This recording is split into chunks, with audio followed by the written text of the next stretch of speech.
আছো? ঠিক মতো লেখাপড়া করো তো? করতে হবে, নকল আর হবে না। আমাদের যে পিএম আছেন উনি তো বগুড়া গেছে। তো যাওয়ার পরে আপনার একটা বক্তৃতার মাঝখানে একটা সরকারি কলেজ, একটা কলেজকে বেসরকারি করে দেয়। কথাগুলো আমার কাছে খুব মজা লাগছে। দ্যাটস ওয়াই শোনেন।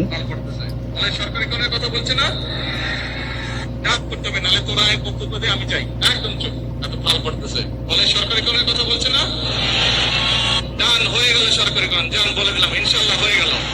আমি এটা নেগেটিভলি না, আমি এটা পজিটিভলি বলতেছি। বিকজ উনি বলছিল যে আমাকে আপনারা ভাই ডাকবেন। হ্যাঁ, তো আসলে কি একটা প্রধানমন্ত্রীকে, একজন প্রধান পিএম কে যদি মানে ভাইয়ের মতো মনে হয়, তাহলে ওনার কাছে অনেক কিছুই বলা যায়।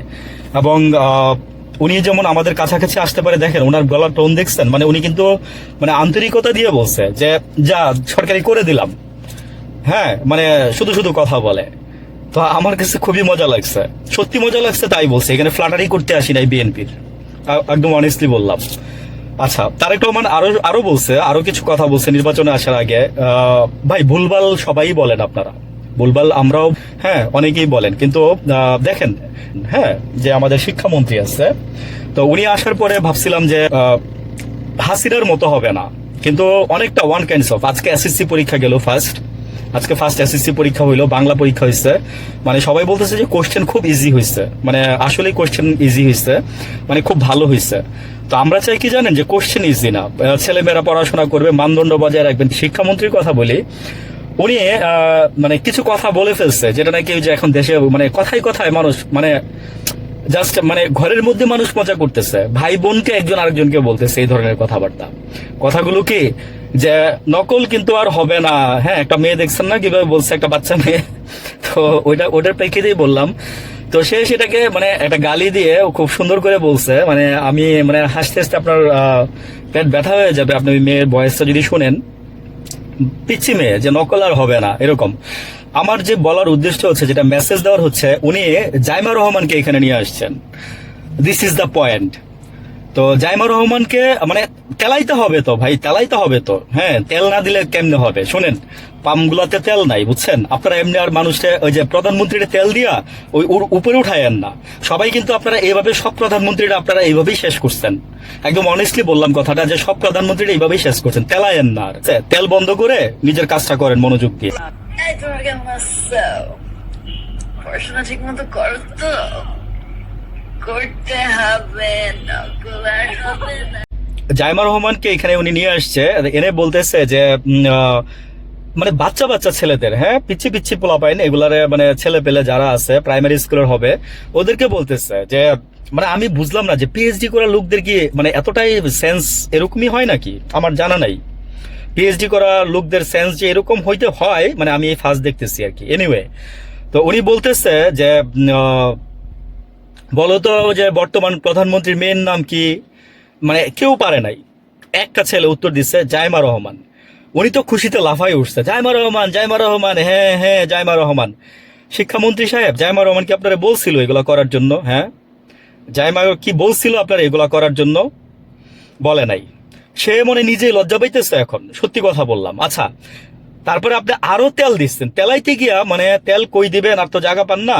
তো তেল দিতে দিতে মনে করেন যে আপনার যে কারে দিবেন সেটাও তো বুঝেন না। মানে তেল দিতে দিতে গিয়া লাস্টে গিয়ে বলে ফেলাইছেন, লাস্টে গিয়ে বলে ফেলছেন যে তোমরা কার সাথে রাজনীতি করবা ভবিষ্যতে। মানে বলাবেন তো আর বুঝে না ভাই, রাজনীতি কি জিনিস। একটু একটু বাচ্চা বাচ্চা বাচ্চা, তাও আবার প্রাইমারি স্কুলের। হ্যাঁ, আমি দেখলাম, আপনারা দেখেন, মানে দেখছি তো অনেক আগেই। চাইছিলাম না কথা বলবো, কিন্তু কথা বলতেছি কেন জানেন, যে কষ্ট মনের মধ্যে পুষে না রেখে মানে বলে দেওয়া ভালো, বিকজ এতে মন হালকা হয়। তো দুঃখ আসলে কি জানেন, যে দুঃখটা কোথায়? দুঃখটা হয়েছে যে ওই যে আমরা যেই মানে মানে যেই পাত্রে ছিলাম, আমরা এখনো সেই পাত্রেই আছি। আমাদের পাত্রটা পরিবর্তন হয়েছে, কিন্তু আমরা সেই পাত্রেই আমরা আকার ধারণ করে আছি। কার সাথে রাজনীতি করবা তোমরা? জাইমা রহমান, জাইমা রহমান, জাইমা রহমানের সাথে রাজনীতি করবা তোমরা, বুঝছেন? মানে মিলন সাহেব, আপনি যখন ফার্স্টে আসছেন উইথ ডিউ রেসপেক্ট, তখন আমি বলছিলাম যে মানে শিক্ষার একটা পরিবর্তন হবে, এবং আপনি কিন্তু এখন না, আপনি সেই আপনার 96 সালে যখন এই যে একটা নির্বাচন হইলো ওই যে কিছুদিন পরে, দেন আপনি তখনকার আপনি প্রধানমন্ত্রী, আপনি শিক্ষামন্ত্রী ছিলেন মিলন সাহেব। আমি আপনার নিয়ে এখানে একটা ভিডিওতে আমি বলছি। তো আপনাকে আপনার প্রতি আমি শ্রদ্ধা এবং রেসপেক্ট রেখে কথাগুলো বলতেছি যে প্লিজ দয়া করে আপনারা হাসিনার মতো চাটুকারিতা হয়ে মানে করে এই প্রধানমন্ত্রী বললাম না যে যেই কয়জন যে আপনারা বুঝা না বুঝা চাটুকারিতা করছেন, মানে আজকে কিন্তু কেউই নাই। তো এই প্রধানমন্ত্রীটারও শেষ করে দিয়েন না। আমাদের মানে অনেকে বলে 35 বছরের রাজনীতির অঙ্গনে বা তারও বেশি এই একজন ছেলে প্রধানমন্ত্রী পাইলাম আমরা, এই একজন ছেলে প্রধানমন্ত্রী পেলাম। তাই আমি আমার আরেকটা ভিডিওতে বলছি বা এখানে আমি বলছি যে আমরা ওনাকে ভাই বললে উনি আমাদের মনের কথাটা যেমন বুঝতে পারবে, মানে উনি আমরা ওনার মনের কথা বুঝতে পারবো। আমি বলছিলাম, উনি বগুড়া গিয়ে বলছে যে তোরা এইসব বক্তৃতা দে, আমি চলে যাই, মানে কিসের জন্য?